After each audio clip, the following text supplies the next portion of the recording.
নারীরা চাইলে সব পারে, কথাটা শুনে এসেছি, এবার সচক্ষে দেখছি। জি স্যার। কত আসামি পায়ে পড়ে জীবন ভিক্ষা চেয়েছে, কিছুতেই মন গলেনি, মন কাঁদেনি। এই মেয়েটার জীবন চায় না, তবুও আমার ইচ্ছে হচ্ছে জীবন দিতে, নির্দোষ প্রমাণ করে বাঁচাতে। ফাহিমা চকিতে তাকালো তুষারের দিকে। তুষার সব সময় হু হ্যাঁ বাইরে কিছু বলে না, খুব কঠিন কাঠখোট্টা একটা মানুষ, অনুভূতি বলতে নেই। তার মুখে এত কথাবার্তা শুনে অবাক হচ্ছেন ফাহিমা। পরিস্থিতি হাতের বাইরে স্যার, পদ্মজার ফাঁসি দেখার জন্য দেশ উতলা হয়ে আছে। কেন এমন হচ্ছে ফাহিমা? আজ যদি হেমলতা উপস্থিত থাকতেন গল্পটা অন্যরকম হতো স্যার। তুষার আবার ফিরে আসে, পদ্মজার সামনে চেয়ারে বসে, ধীর কণ্ঠে বলে, আজই শেষ দিন, এরপর আর আমাদের সাক্ষাৎ হবে না। পদ্মজা চকিতে তাকালো, দ্রুত তুষারের পায়ের কাছে এসে বলল, আপনার আম্মা আপনাকে বিয়ে করাতে চাপ দেয়, তাই না? আপনি কি করে জানলেন? সেদিন দেখলাম ফোনে কাউকে আম্মা ডেকে রেগে বলছিলেন বিয়ে করব না। আমি তো অনেক দূরে দাঁড়িয়ে কথা বলছিলাম, আপনার শ্রবণ শক্তি তো প্রখর। তুষার বলল, এরপর থামলো, লম্বা করে নিঃশ্বাস নিয়ে আবার বলল, আপনার মা বিশ্বাসঘাতকতা কি কথা লুকিয়ে করেছেন, আপনি জানলেন কি করে? কিছু তথ্য পেয়েছি গতকাল।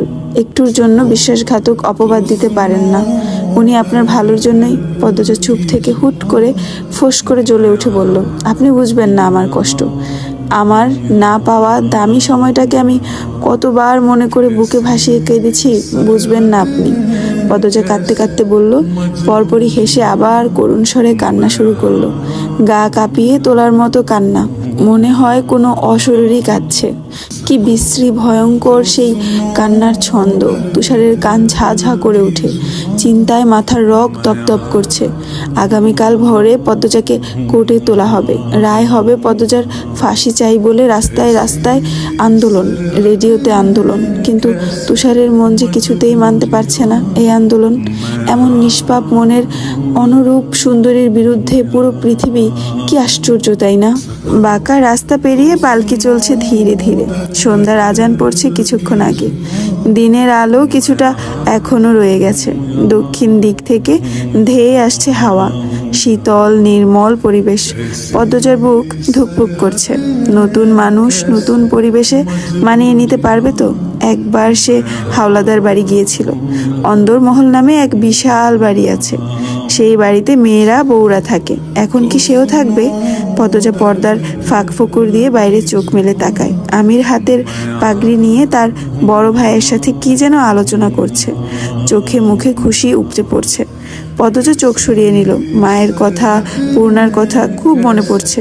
পালকি থামে, আমির থামিয়ে দিল। অন্দরমহলে মেয়েরা অপেক্ষা করছে নতুন বউয়ের জন্য, আর আমির গেটের সামনেই পালকি থামিয়ে দিল। জাফর বিরক্তিতে চ এর মতো শব্দ বের করে, এখানে আবার থামলি কেন? আমির পাগড়ি রিদওয়ানের হাতে দিয়ে বলল, আমার বউ আমার কোলে চড়ে অন্দরমহলে যাবে। পদ্মজা কথাটা শুনেই কাচুমুচু হয়ে গেল। আমির পালকির পর্দা সরিয়ে হাত বাড়িয়ে পদ্মজাকে নামাতে ইশারা করে। পদ্মজার নাক অবধি টানা ঘুমটা আমির সরাতে গিয়েও সরালো না। মুখে বলল, কি হলো, নেমে আসো। পদ্মজা লজ্জায় জ্ঞানশূন্য হয়ে পড়েছে, সে গাঢ় হয়ে বসে আছে। আমির হেসে এক হাতে নিজের কপাল চাপড়ালো, এরপর নিজেই টেনে নামালো পদ্মজাকে। তখনও পদ্মজার নাক অবধি ঘুমটা। আমির চট করে পদ্মজাকে পাঁচকোলা করে নেয়। পদ্মজা কুকড়ে যায়, ভয়ে দুই হাতে আমিরের গলা জড়িয়ে ধরে। আমির যত এগোচ্ছে সময়ের সাথে পাল্লা দিয়ে তার গায়ের উষ্ণতা পদ্মজার শাড়ি ভেদ করে সর্বাঙ্গে ছড়িয়ে পড়ছে।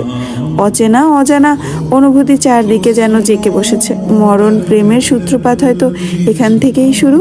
অন্দরমহলের সদর দরজার গ্রামের মেয়েদের ভিড়, তারা সবাই নতুন বউ দেখতে এসেছে। আমিরের কোলে পদ্মজাকে দেখে মিটিমিটি হাসছে, ফিসফিসিয়ে একজন আরেকজনকে কিছু বলছে। ফরিনা ধমক দিয়ে কোলাহল থামিয়ে দেন। আমির দরজার সামনে উপস্থিত হতেই আনিশা বলল, এইবার বউকে নামান ছোট ভাই। বড় আম্মার পা ছুঁয়ে সালাম করে এরপর ঘরে ঢুকেন। আনিশা আমিরের চাচাতো ভাইয়ের বউ, জাফরের স্ত্রী, দেশের বাইরে থাকে। ঢাকার প্রফেসরের মেয়ে আনিশা বিয়ের পরপরই স্বামী নিয়ে দূর দূরান্তে পাড়ি জমিয়েছেন। 2 সপ্তাহ আগে ছুটি কাটাতে শ্বশুর বাড়ি আসে। আনিশার কথা মতো আমির পদ্মজাকে কোল থেকে নামিয়ে দিল। এরপর দুজন নত হয়ে ফরিনাকে সালাম করলো। ফরিনা হেসে ছেলে এবং ছেলের বউকে চুমু খান। আবেগে আপ্লুত হয়ে বলেন, সুখী হ বাবা, বউয়ের খেদমত ভালা থাক জীবন ভর। আমার কইলাম বছরের মধ্যেই নাতি চাই। লাবণ্য মাঝে ফোরন কাটলো। পদ্ম আমার লগে শহরে যাইব আম্মা, আমরা এক লগে কলেজে পড়বাম। নাতি টাতি পরে পাইবা। ফরিনা ক্ষুধার্থ বাঘের মতো তেড়ে এসে লাবণ্যর গালে চর বসিয়ে দেন। উঁচু কণ্ঠে বললেন, আমার কথার পিছে কথা কওয়ানোর সাহস দেখাবি না। আকস্মিক ঘটনায় সবাই হকচকিয়ে যায়। পদ্মজা অবাক চোখে তাকায়। সামান্য কথার জন্য কোনো মা এত মানুষের সামনে যুবতী মেয়েকে মারে? লাবণ্য লজ্জায় অপমানে কাঁপতে থাকে। চোখ টলমল জল নিয়ে স্থান ত্যাগ করে। এরকম পালিয়েই গেল। ফরিনার চোখে মুখে কঠিনতা ফুটে আসছে। পদ্মজা ভয়ে চোখের দৃষ্টি মাটিতে রাখে। ফরিনা পদ্মজার হাত ধরে ভেতরে নিয়ে যান। যেতে যেতে বললেন, মুখে মুখে কথা কইবা না কোনোদিন, যা কই মাইন্না চলবা। শ্বশুর বাড়ির সব মানুষ হইতাছে গিয়া দেবতার লাহান, তাগরে সেবা করলেই জান্নাত পাওন যাইব, নইলে কোনোদিন জান্নাতে পাও দিতে পারবা না। শুনছি তো তুমি হইছো গিয়া অনেক বাধ্য সেরি, কামে কাজেও দেখাইবা, মনে রাখবা আমার কথাগুলান। পদ্মজা মাথা নাড়ায়। মুসলমানদের দেবতার সাথে তুলনা করাটা পদ্মজার ভালো লাগেনি।